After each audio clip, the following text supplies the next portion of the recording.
Bulldogs. I'm Justice. And I'm Ahmed. And we are KAHS News.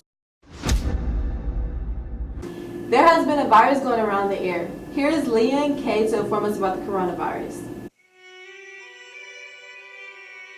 The coronavirus is a disease that seems to be spreading like wildfire. It has appeared to be originated in a modest seafood market in Wuhan, China. This market sold wild animals that have birds, rabbits, snakes, and bats. Initially thought to come from snakes, bats are now the suspected route to this disease. After about a month, the disease has spread throughout the city, further increasing the known cases toll. China currently exceeds 7,000 confirmed cases with a whopping 170 deaths. As of late, the disease has spread into many regions of the world, despite its effort to be contained. Countries the coronavirus is apparent in are listed as the US, Canada, Australia, France, Thailand, plus several more. As the days continue, be sure you are washing your hands frequently, and secondly, if you feel ill, please get treated. Stay safe, Bulldogs. Dorian and I got some students to debate on the Rockies basketball team. Take a look at how it went down. Good morning, Bulldogs. I'm here with Caleb and Tenny, and today we're going to be discussing some Rockies basketball. Now, gentlemen, today's question is, are the Rockets a championship team? Yes.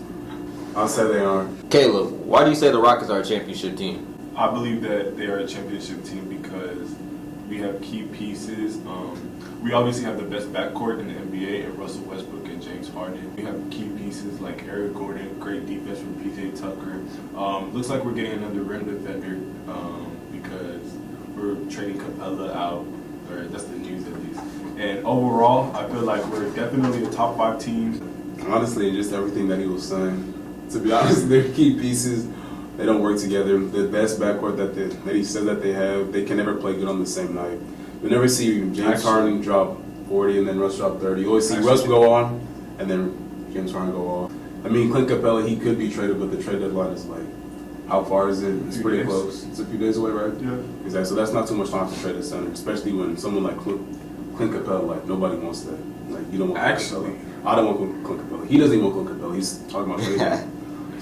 In January, James Harden had like the worst month of his career. Legitimately the worst month of his career. Westbrook had his best month in his career. That's my argument. Y'all can't be on at the same time. Actually, we can because we've had they both had triple doubles in the same game. I feel like consistency, yeah, we might not be there, but the Clippers haven't been consistent either. I think it's like y'all are worried about the Clippers, but like they're not even y'all's main competition anymore. It's the Lakers, right? Yeah. The Lakers, we've only played the Lakers once. We lost once. But they didn't have their starting center, their all-star center, the best big man in the league. Yeah. Off game. Off game. All I'm saying is, if the question is if the Rockets can win a championship this year, I'm saying it's up there. It's the NBA playoffs. You're not playing any like scrub teams in the middle anymore. So you're gonna be playing back to like games Like after the game Clippers, after game after game. Like the Clippers that we beat twice. Yes, you're gonna play the Clippers in a round. And when you have an off game and they win, then what? And then they get in a That's roll. why it's a 7-game series. It's just 7 We're not gonna series. have 7 games. And then after the Clippers, who do y'all play? Actually, it just depends. We might see the Clippers in the Western Conference Finals. And if it's against the Lakers, I say Rockets at 7. Against the Lakers. Against the Los Angeles Lakers. Who y'all lost to without Anthony One Davis. game. I'm just gonna put that out there just in case y'all don't know. Anthony Davis is like Eric Gordon. unstoppable. Mind you, Eric Gordon had just came back from his injury. Wasn't playing up to his potential, and he's been balling ever since. Dude, anybody that you're mentioning right now isn't like half of what Anthony Davis is, and like he wasn't even in the game. Understandable. Not to mention, the Trailblazers have just recently Damian Lillard has been putting up James Harden type numbers, and they have CJ McCollum as their still not center. in the playoffs. Most likely, they're not going to make the playoffs. So we're not worried about the Blazers. The only team we may be worried about is without the NBA. Hey, man, it's all prior knowledge, bro. You gotta put that phone down. I will tell you this though: the Blazers are now 9th in the West. I'd like to see this us revisit this conversation after the trade deadline, where we actually know who's on our. How about I make this agreement with y'all? We'll revisit this after the Rockets and Lakers second matchup. Hopefully, when both teams are all healthy. That sounds fair, huh? Fair. I mean, I don't even think that's necessary, but that's fair. They both have some good points, but I'm going for the home team. Yeah, me too. February is the month we'll be celebrating Black History Month.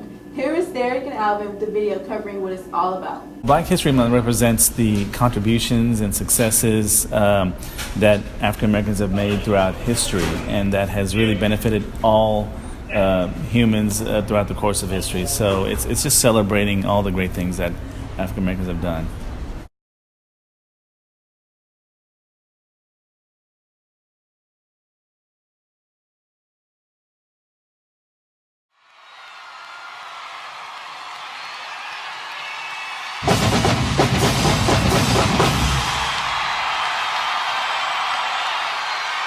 I'm telling you already.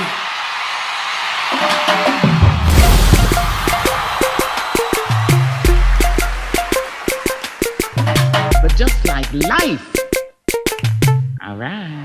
Air Jordan ready to take off.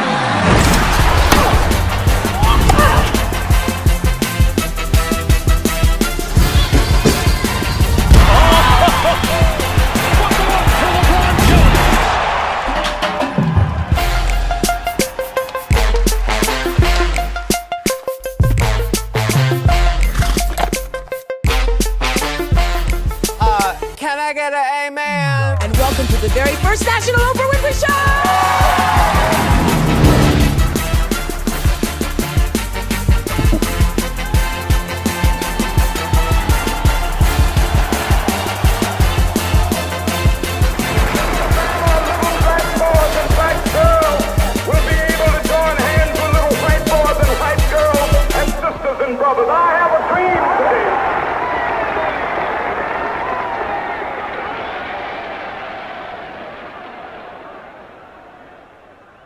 Luke and Grant are back with another edition of Last Week Today. I'm Grant. I'm Luke. And we're back with another edition of Last Week Today. First off, we have a story about a big bird, and I'm not talking Sesame Street. Animal rescuers in Britain said an owl found stranded in a ditch was initially feared to be injured, but turned out to be merely too fat to fly. The sanctuary said the owl, who they named Plump, weighed 8.6 ounces, about 1/3 heavier than the average weight for a healthy female of her species. Officials said they initially suspected Plump may have lived in captivity or received food from humans, but her eating habits at the sanctuary showed she preferred the dark mice that she would feast on in the wild, indicating her weight is an unusual case of natural obesity. A company that operates zoos in Thailand said one of the 2 giraffes that escaped from a truck remains on the loose in the country. Officials with Safari World PLC, which runs multiple zoos in the country, said 2 giraffes escaped Tuesday from the back of a truck that was part of a slow-moving convoy of 24 trucks taking zoo animals from an airport to an animal facility. Next up, a wiener gone bad. This past week, as the Oscar Mayer Wienermobile got off with a warning after committing a traffic violation in Wisconsin. The mobile wiener failed to follow the state's move over law, which declares when a motorist sees a vehicle on the side of the road with its emergency lights flashing, red, blue, and amber, they are required to move out of the lane closest to the vehicle if possible. And lastly, another addition to stupid Guinness World Records. Bush's Beans announced it obtained a Guinness World Record by assembling a gargantuan Super Bowl snack, a 7-layer bean dip with a total of 70 layers. The company said it took the classic 7-layer bean dip and upped the ante to create a 70-layer bean dip, weighing in at 1,087 pounds, nearly double the previous record of 540. Well, that's it for this week. We'll see you soon, and remember, stay frosty. Well, Bulldogs, it's hooping season. Job and I covered our boys basketball to get some insight of their hard work throughout the season. Our Austin High School basketball team is off to a rocky start in the second half of district, but the Dogs are still working hard to make a playoff push this year. But according to head coach Buck, they need to win out and be 100% focused when they enter the gym and have the right mentality to beat every team. Austin Bulldogs have a game at Austin on February 7th against Clements at home, so make sure to come out and support. I think we might have a chance to playoffs this year. What about you? I think so too. Remember, Bulldogs, please wear red this Friday to raise awareness for heart disease in women. That's all for this week's video. We hope you have a wonderful Wednesday. Until next time.